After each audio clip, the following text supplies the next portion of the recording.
In today's video, we are going to take a look at Bitcoin's short-term price action, Bitcoin dominance, USDT dominance, DXY, and total 3, leaving absolutely no stone unturned. Okay team, welcome back to the channel. Thanks for tuning in. I hope you're having a fantastic day today. In today's video, we're going to take a look at Bitcoin's short-term targets, possible correction targets, whether or not Bitcoin is going to continue higher, and the key short-term levels. But before we get into it, don't forget to hit the like button, hit that comment button, and subscribe to the channel. Also make sure to join us on Telegram. It's the first link down below. You'll get access to charts, daily updates, and relevant economic news, which you'll also find on Twitter. It's the second link down below.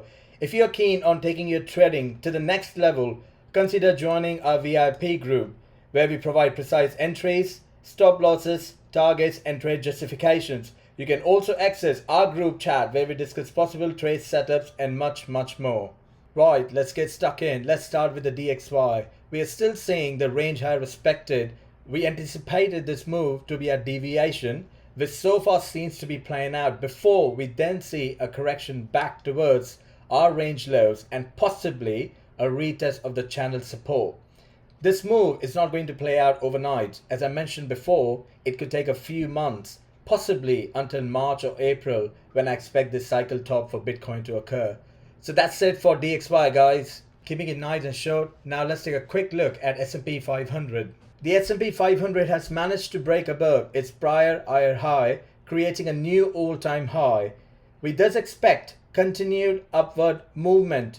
While we remain above this prior high, we anticipate a macro trend continuation to the upside. We will only turn bearish once the price drops below this prior high, marking a shift in market structure for the first time.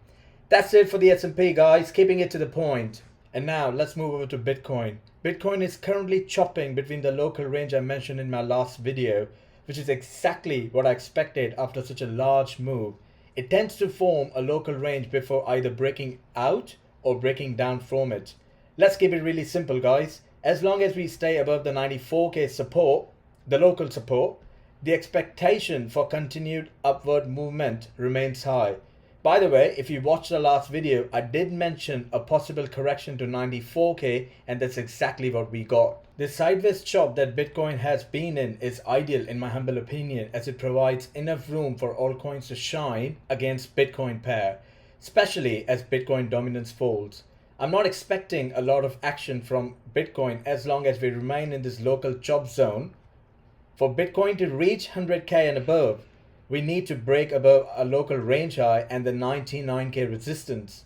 Conversely, a drop below the 94k support would signal a correction down to 91k. It's that simple, no need to overcomplicate it, team. It's only a drop below 91k that will signal a local top for me, after which we can expect a correction down to 84k, possibly even lower. But we will cross that bridge when we come to it. For now, Bitcoin is holding the trend, and remember, the trend is your friend until it ends. My focus now is on altcoins, and it has been since the start of October, November. We've been heavily accumulating alts for 2 months now, and it's paying off very well. So that's it for the short term, team. There's no need to go into more detail really. Let's now talk about the USDT chart and total 3, and we'll end the video there.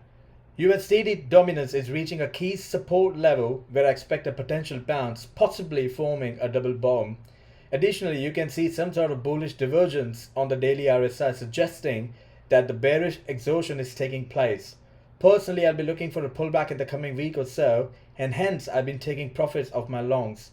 It's hard to tell where we might bounce to on USDT, maybe to 4.70 to 5.20, filling some of these imbalances in the chart. And the total 3 chart is also in agreement with what I'm saying, as it's reaching a second target of $1.13 trillion, which I mentioned in my last video. This could serve as a massive resistance, leading to a pullback potentially to 1 trillion, and we can then get into longs again to ride the trend. So that's it for today's video, team. Keeping it nice and short as always. See you in the next video.